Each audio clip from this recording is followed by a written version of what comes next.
Shalom Bapak Ibu saudara kasih Tuhan. Tuhan Yesus baik kepada kita semua, amin.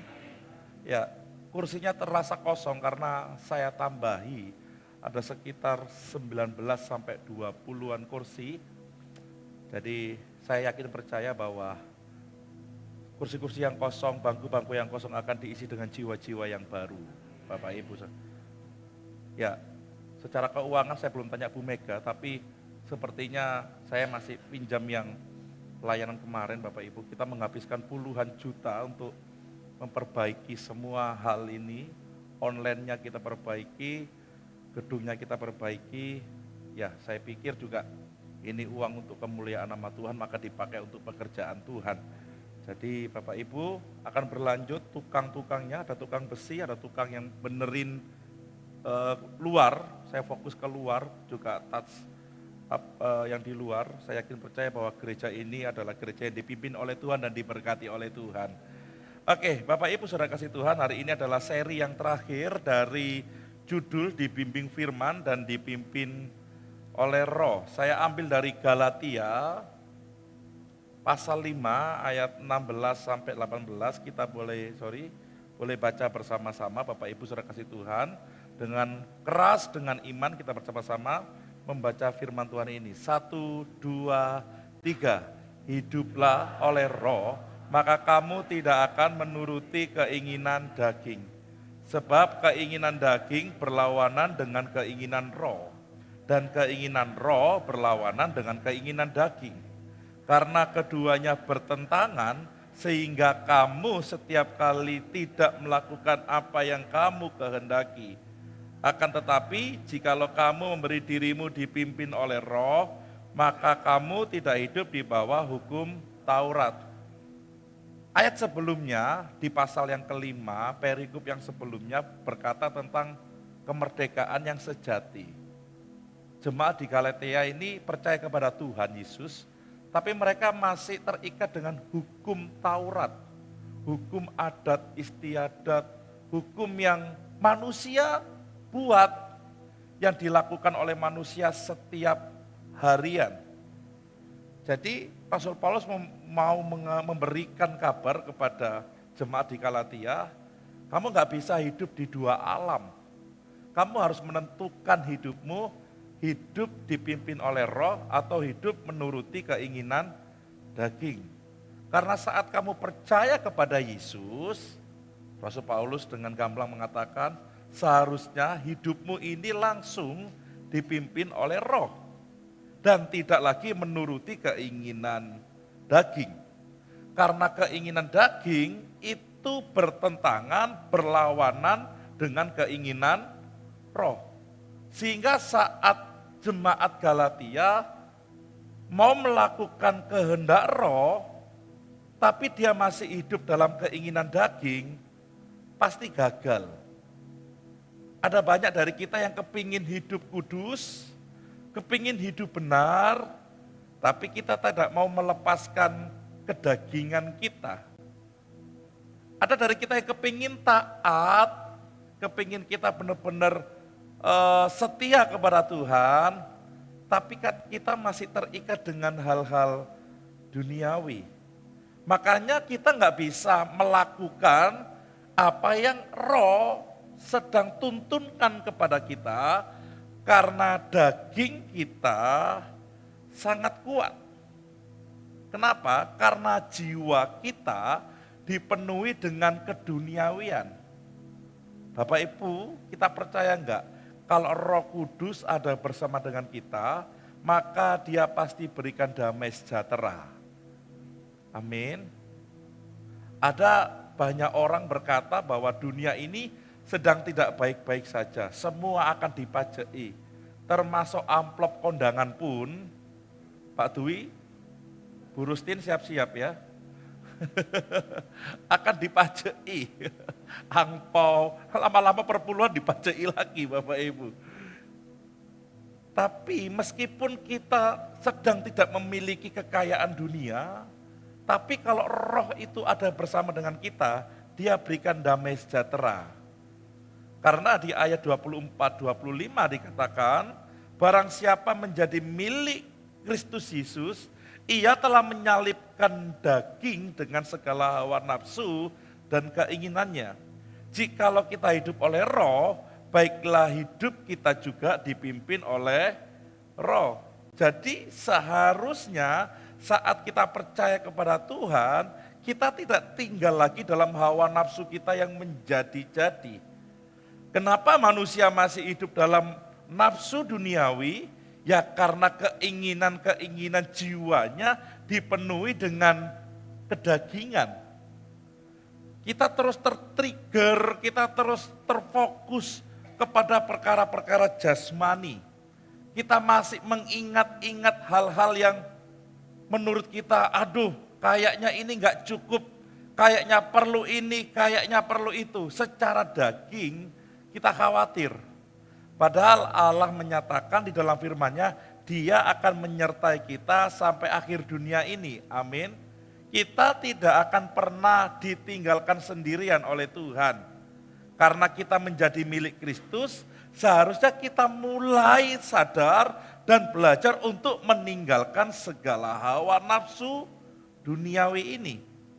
Jadi poin yang pertama adalah poin di mana hidup oleh roh adalah gaya hidup yang terus-menerus taat. Kita baca sama-sama ya, 2, 3. Hidup oleh roh adalah gaya hidup yang terus-menerus taat. Taat ini dari kata menunjukkan perintah yang terus-menerus, bukan sesekali.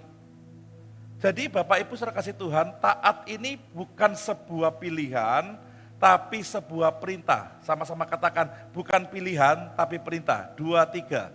Bukan pilihan tapi perintah. Perintah secara terus-menerus bukan sesekali. 1, 2, 3. Perintah secara terus-menerus bukan sesekali. Artinya gini, saya mau taat jika, nah ini sesekali. Saya kepingin melakukan firman jika, saya kepingin setia jika, saya mau persepuluhan jika, itu hanya sesekali. Tapi hidup oleh roh adalah hidup yang taat menuruti perintah secara terus-menerus. Dalam keadaan apapun belajar untuk taat oleh firman Tuhan. Itu hidup oleh roh. Karena kalau enggak taat, artinya kita sedang menuruti keinginan daging. Bapak Ibu saudara kasih Tuhan, saya yakin percaya gereja ini diberkati oleh Tuhan. Sekali lagi dan berulang kali saya katakan, saya enggak tahu persepuluhan Bapak Ibu, saya enggak tahu kolekte Bapak Ibu. Entah Bapak Ibu penuh kasih persepuluhan jujur kepada Tuhan atau tidak, saya tidak tahu. Bapak Ibu memberi atau tidak, saya juga tidak tahu. Tapi Bapak Ibu harus dengar perintah Tuhan. Harus hidup oleh roh, harus taat dengan perintah Tuhan. Bukan pada saat kurang terus ngomong sama Tuhan, kayaknya perpuluhan tahun ini atau bulan ini tak kurangi separuh ya Tuhan. Engkau kan tahu Tuhan, aku lagi butuh. Kayaknya kolektenya tak kurangi karena separuhnya tak buat nabung, karena aku mau jalan-jalan keluar pulau naik pesawat. Saya pancing, keluar juga akhirnya Bapak Ibu. Ada banyak orang yang gak taat perintah Tuhan, dia menganggap itu sepele, padahal dia sedang menjalani hidup di bawah keinginan daging. Ada banyak perintah kecil-kecil yang kita normalisasi, yang kita langgar. Dan kita menganggap, oh buktinya Tuhan gak marah kok. Buktinya gak ada petir yang nyambar aku. Buktinya aku tetap sehat. Buktinya pekerjaanku tetap baik. Buktinya aku gak ada masalah apa-apa. Bapak Ibu mengukur ketidaktaatan Bapak Ibu dengan konsekuensi yang logis menurut Bapak Ibu. Tapi tahu enggak, kalau hal ini lama-lama kita lakukan, maka keinginan daging kita akan jauh lebih kuat daripada keinginan roh. Menuruti perintah secara terus-menerus, bukan sesekali, itu adalah menjalani kehidupan sehari-hari yang mana seluruh aspek kehidupan kita diarahkan oleh Roh Kudus. Mau situasi kondisi tidak menguntungkan kita, kita tetap mau melakukan perintah Tuhan. Ini berlawanan dan bertentangan setiap kali kita mau melakukan sesuatu yang benar sesuai dengan kebenaran Tuhan. Kita mau taat perintah atau kita hitung-hitungan secara manusiawi. Aku sih kepingin persembahan, tapi kayaknya enggak deh, enggak usah deh. Gereja kan kaya, gereja kan banyak uangnya, amin Bapak Ibu. Gereja ini banyak diberkati Bapak Ibu, oleh jemaat yang ada di tempat ini, oleh orang-orang yang juga mengasihi Tuhan, tiba-tiba telepon WA saya untuk memberkati. Saya yakin percaya, tapi bukan masalah gereja punya uang banyak atau tidak punya uang banyak. Masalahnya taat atau tidak. Karena di mana hartamu berada, di situ hatimu berada. Ini hanya tentang keuangan secuil. Belum tentang yang lain Bapak Ibu. Kita menganggap, oh itu pasti baik-baik saja. Terus firman Tuhan datang menegur kita atau membuat hati kita berdebar-debar untuk melakukannya, untuk melepaskan semua keinginan daging. Tapi satu sisi hati kita berkata, enggak usahlah, kamu juga enggak ada mengalami hal yang tidak baik kok. Kamu tetap baik-baik saja kan. Ingat ya, Tuhanmu kan Tuhan yang baik toh. Makanya saat kamu melanggar tipis-tipis gak apa-apa. Kadang pikiran kita berperang sendiri. Persembahan ndak, melakukan ndak, taat ndak, semuanya mengalami sebuah peperangan dalam kehidupan kita. Karena bukan sekedar mengalami di gereja, namun dengan sadar menaruh hidup di bawah bimbingan firman Allah setiap hari, ini yang dinamakan hidup oleh Roh. Jadi bukan hanya, saya merasakan hadirat Tuhan di gereja, saya mau taat. Tapi keluar dari gereja, kita sudah mulai hitung-hitungan. Kita sudah mulai kalkulasi, kalau aku taat, aku rugi deh kayaknya. Kalau aku melakukan perintah Tuhan, lah terus aku nanti gimana hidupku? Gimana teman-temanku? Aku kan dijauhi akhirnya. Ada banyak orang mengalami sesuatu di dalam gereja, tapi dia tidak mau menaruh hidupnya di bawah bimbingan firman Allah setiap hari. Makanya jangan kaget ada banyak atraksi di dalam gereja yang tiba-tiba bisa bahasa roh, yang tiba-tiba bisa bernubuat, yang tiba-tiba bisa rebah, yang tiba-tiba bisa ngejer-ngejer Bapak Ibu. Apalagi ya, seakan-akan dia merasakan hadirat Tuhan, dia bisa bersaksi, dia bisa ngomong, dia bisa lakukan apapun, dia bisa ngomong apapun, hanya saat di gereja. Tapi keluar dari gereja, dia nggak mau dibimbing dan dia tidak mau taat kepada firman Tuhan. Karena hidup intim, hidup dalam hubungan intim dengan firman Allah dan kehadiran Roh Kudus bukan hanya pada saat momen rohani, pada ibadah-ibadah kita di gereja, tapi itu adalah keputusan setiap hari. Amin. Bapak Ibu bangun pagi, melek, Bapak Ibu punya keputusan. Puji Tuhan Bapak Ibu, kabar baiknya setelah belajar, setelah mengulik dan memutuskan membeli beberapa barang, mulai Senin besok kita mulai doa pagi bersama lagi. Bukan lagi secara MP3 tetapi suara saya rodok fals gak apa Bapak Ibu ya. Tapi suara audionya tuh enak nanti ya, renyah. Tapi falsnya tetap Bapak Ibu. Saya jadi mohon maaf, jangan ilfil. Bangun pagi, Bapak Ibu punya keputusan. Mau ngopi, mau minum, mau pegang HP, turut itu, atau Bapak Ibu langsung mau doa dulu. Itu semua adalah keputusan. Karena hidup intim dengan firman Allah dan ada Roh Kudus dalam kita, itu adalah keputusan setiap hari kita menaruh hidup kita di bawah pimpinan Roh. Bukan momen-momen tertentu yang ada di gereja saja. Jadi hidup oleh Roh bukan dilihat pada saat Bapak Ibu hanya ada dalam gereja, ngangguk-ngangguk dengar khotbah, mengatakan ya, amin, yes, benar, haleluya dan sebagainya. Tapi keputusan Bapak Ibu harian untuk taat dan hidup di bawah pimpinan Roh, itu yang Tuhan lihat. Amin.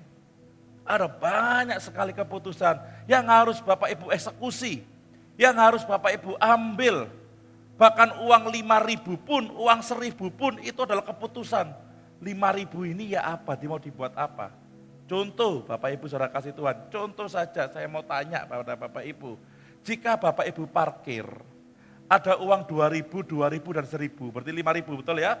2.000, 2.000 dan 1.000.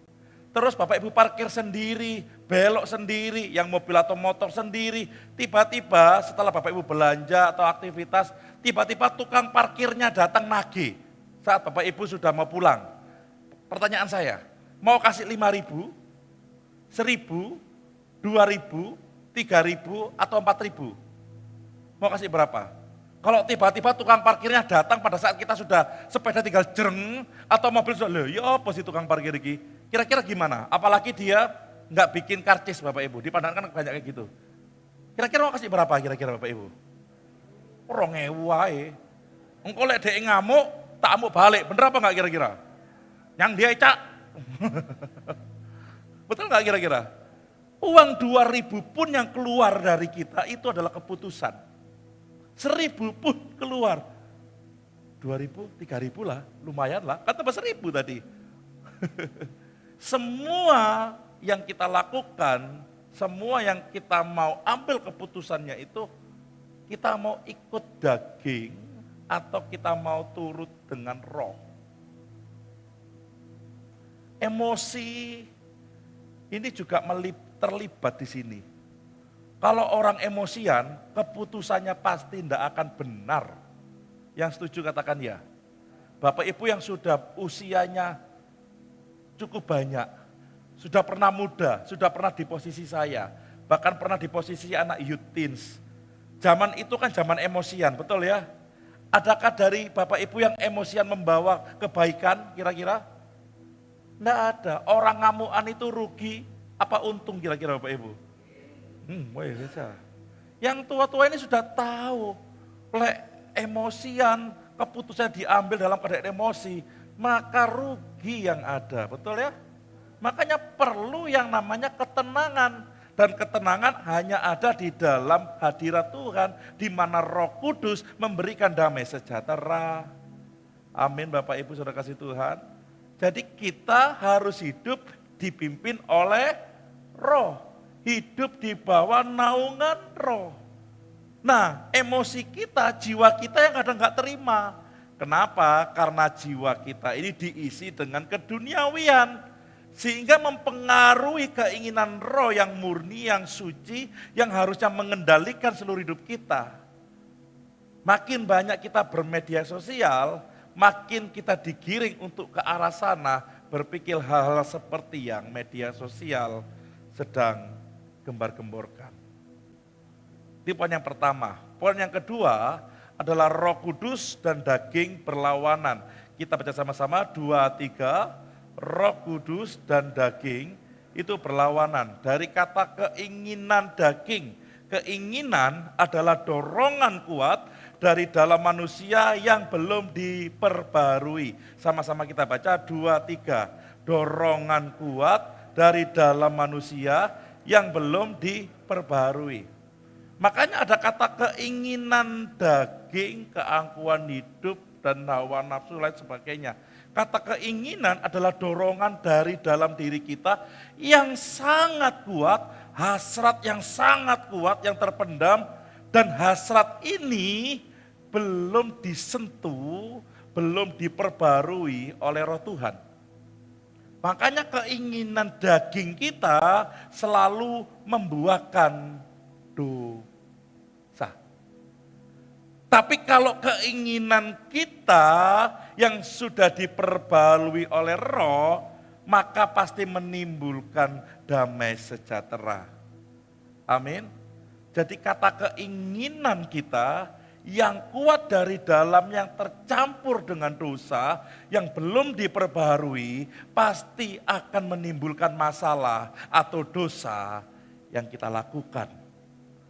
Ada banyak sekali keinginan kita dan kebanyakan tidak bisa kita kontrol karena kita lebih kuat dengan jasmani kita daripada rohani kita. Daging bukan hanya tubuh secara fisik, tetapi nature manusia yang memberontak terhadap Allah. Jadi memang sifat alamiahnya manusia setelah jatuh dalam dosa itu adalah memberontak kepada Tuhan. Dan makanya keinginan daging berlawanan dengan keinginan roh. Karena keinginan roh selalu memuliakan Tuhan, tapi keinginan daging selalu menjauh, bahkan memberontak daripada Tuhan. Jadi kita tahu sekarang bahwa keinginan-keinginan yang ada dalam hidup kita, kenapa doa kita yang kita bungkus, kenapa keinginan kita yang kita bungkus dengan doa kita kadang atau sering tidak dijawab Tuhan? Jawabannya ini, karena doa yang adalah di dalamnya adalah keinginan kita, itu bisa menimbulkan dosa. Bisa menjauhkan kita daripada Tuhan. Ada banyak orang pada saat hidupnya enggak enak, dia setia kepada Tuhan. Pada saat bisnisnya enggak baik-baik saja, rumah tangganya enggak baik-baik saja, dia setia kepada Tuhan. Tapi pada saat bisnisnya bagus, rumah tangganya bagus, dia sudah mulai enggak setia kepada Tuhan. Makanya ada orang ini terinspirasi sama orang kaya. Orang kaya bersaksi, dulu saya enggak setia. Dulu saya ini benar-benar orang yang jauh dari Tuhan. Dan pada saat saya jauh dari Tuhan, hidup saya hancur, rumah tangga saya hancur, bisnis saya hancur. Tapi setelah saya setia kepada Tuhan, maka saya diberkati Tuhan. Dan pada saat saya diberkati Tuhan, wah saya mau memuliakan Tuhan. Nah, orang yang enggak tahu konsep ini dengan dasar yang benar, dia langsung ikut Kristen dengan tujuan dia jadi kaya.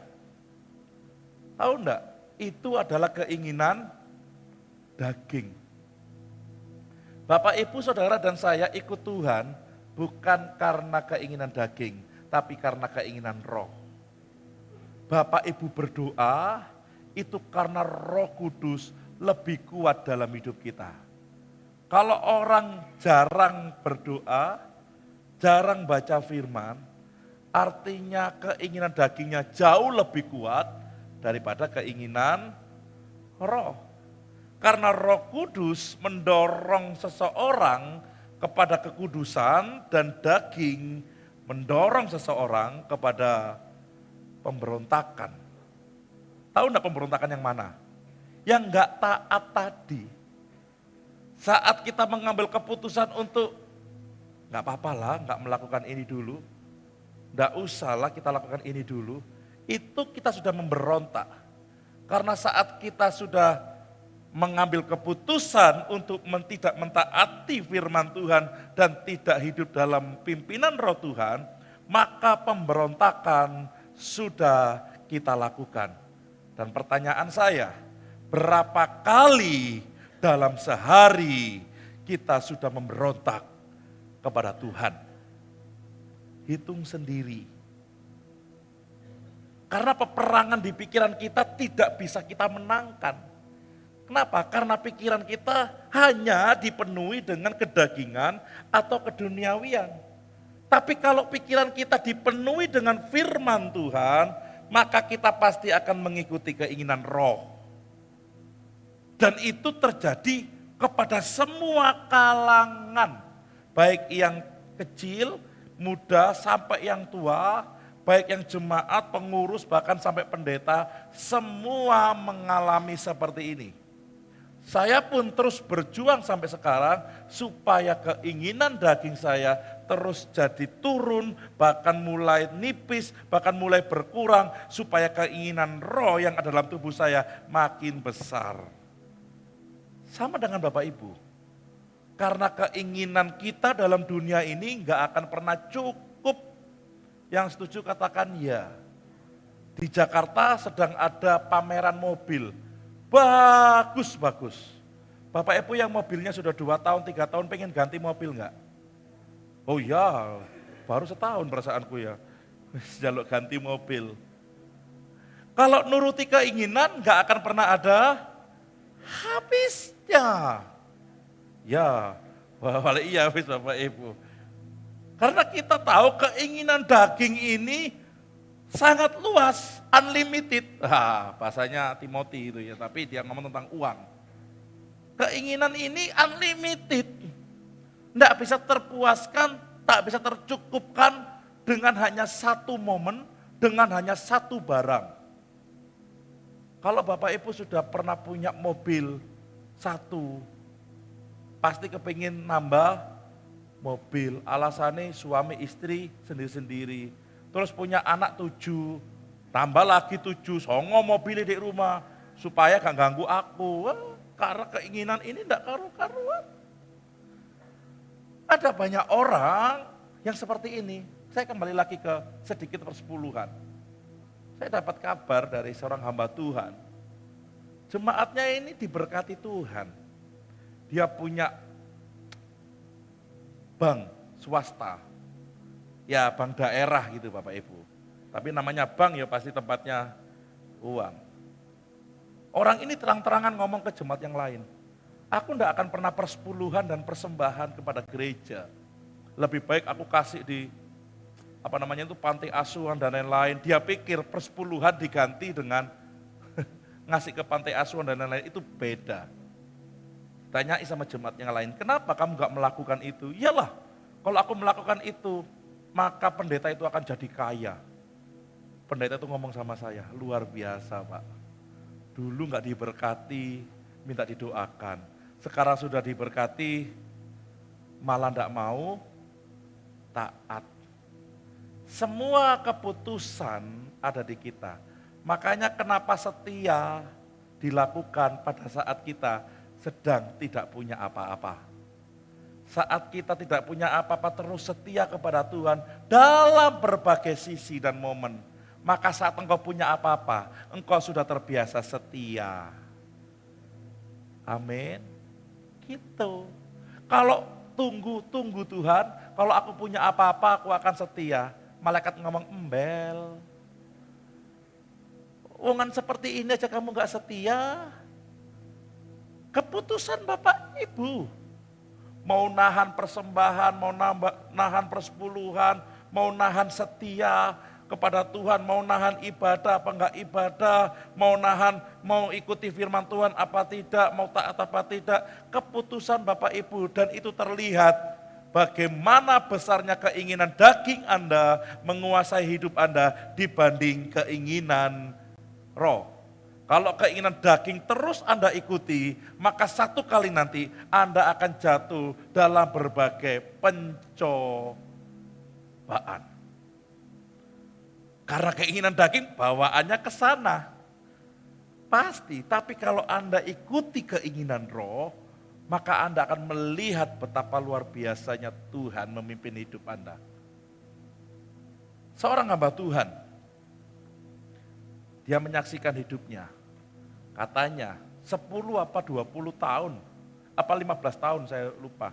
Sama istri saya ngomong ya, kita dengar. Seorang hamba Tuhan ini 15 tahun apa 20 tahun apa 10 saya lupa.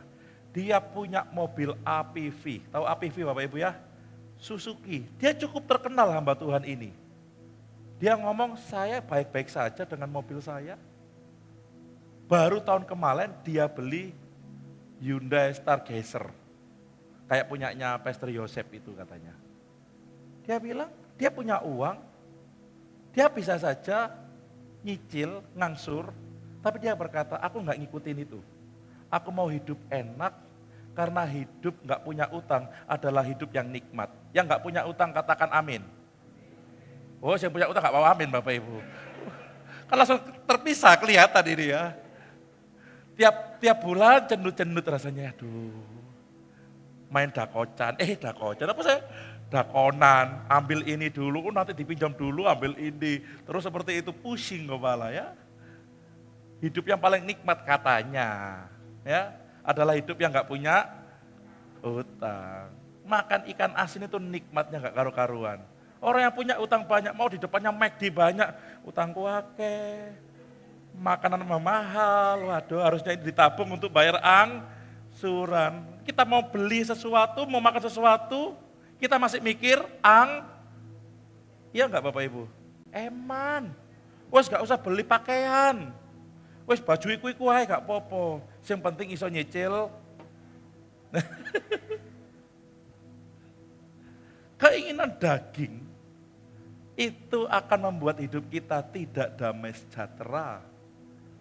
Nah, disinilah terjadi konflik batin. Di mana konflik ini justru membantu kita untuk tetap berjaga-jaga dan menegaskan pentingnya disiplin rohani melalui membaca firman dan berdoa. Karena keinginan daging dan keinginan roh ini bertentangan, kita memilih keinginan roh, tapi keinginan daging ini masih ada sisa-sisanya, bahkan banyak sisanya di situ, maka kita mulai sadar kita harus berjaga-jaga. Sama-sama katakan berjaga-jaga. Caranya adalah kita hidup dengan disiplin rohani. Sama-sama katakan disiplin rohani. Melalui apa Bapak Ibu? Firman dan doa. Udah gak ada lagi. Tiap hari Pak? Iya tiap hari. Tiap hari berdoa. Amin. Tiap hari baca firman. Dengan begitu keinginan roh kita akan lebih kuat. Dan keinginan daging yang menimbulkan masalah tadi dan terus menimbulkan masalah tadi akan mulai teratasi. Kekhawatiran yang dulunya 100% turun jadi 70, 50, 30, 20, 10. Mungkin masih ada kekhawatiran tapi tidak menguasai hidup kita. Karena yang menguasai hidup kita adalah firman dan hadirat Tuhan. Roh Kudus mendorong hal itu. Yang ketiga, yang terakhir. Dipimpin oleh roh berarti dikendalikan oleh kasih. Sama-sama kita katakan 2, 3. Oleh kasih siapa? Kasih Kristus. Saya bisa mengasihi karena saya dipenuhi kasih. Bapak Ibu bisa mengasihi karena Bapak Ibu sudah dipenuhi kasih Kristus. Amin. Kata dipimpin, ini menerima pimpinan secara aktif dan terus menerus dari Roh Kudus. Jadi kita membuka hati kita setiap hari. Ada pujian dikatakan, pimpinlah aku ya Tuhan. Terus, di sepanjang jalan hidupku. Terus, firman-Mu bagaikan sulu. Apa Bapak Ibu? Agar ku tak sesat di jalan. Amin. Saat kita membuka hati kita meminta Tuhan supaya Dia memimpin kita, maka kita tidak akan pernah tersesat di jalan. Karena Dia yang menunjukkan jalannya kepada kita. Roh Kudus menuntun kita kepada kebenaran yang hanya bukan simbolik atau legalistik, tetapi kebenaran yang berakar pada kasih yang sejati.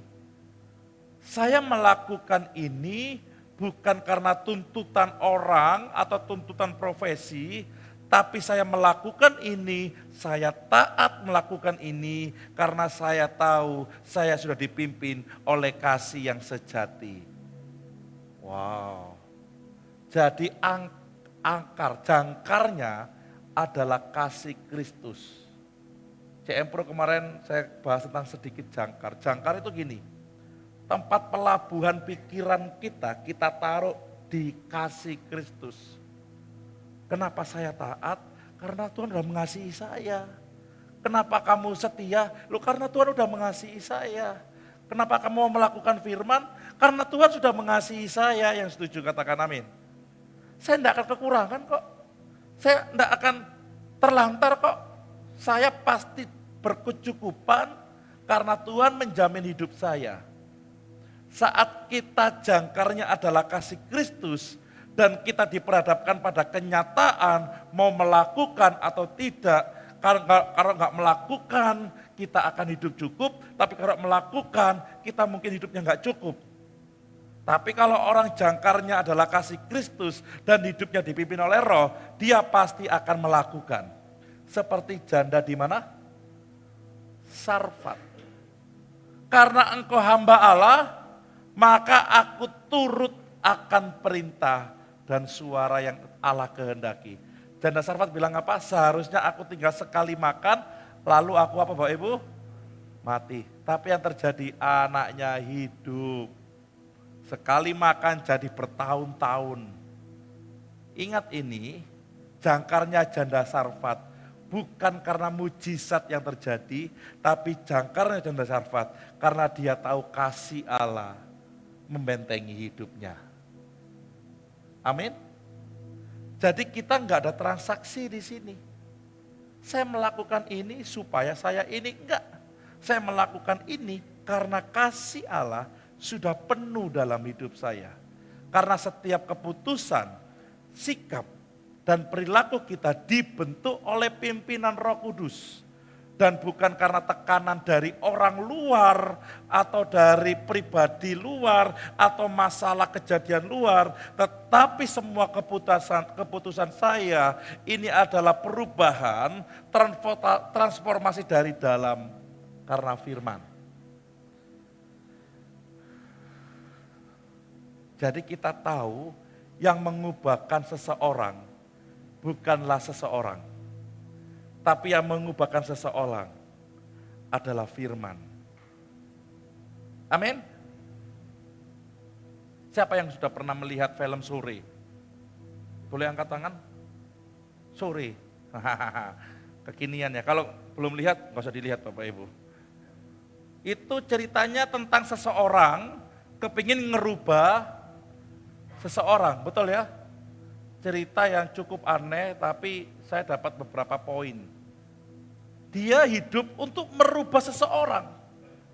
Dia kepingin orang itu diubahkan. Aku adalah istri masa depanmu, kayak kantong Doraemon aja Bapak Ibu. Dia datang dari masa depan. Dia berusaha untuk mengubahkan seseorang. Aku istrimu, aku suamimu, aku mau mengubahkan kamu. Aku punya tanggung jawab untuk mengubah kamu.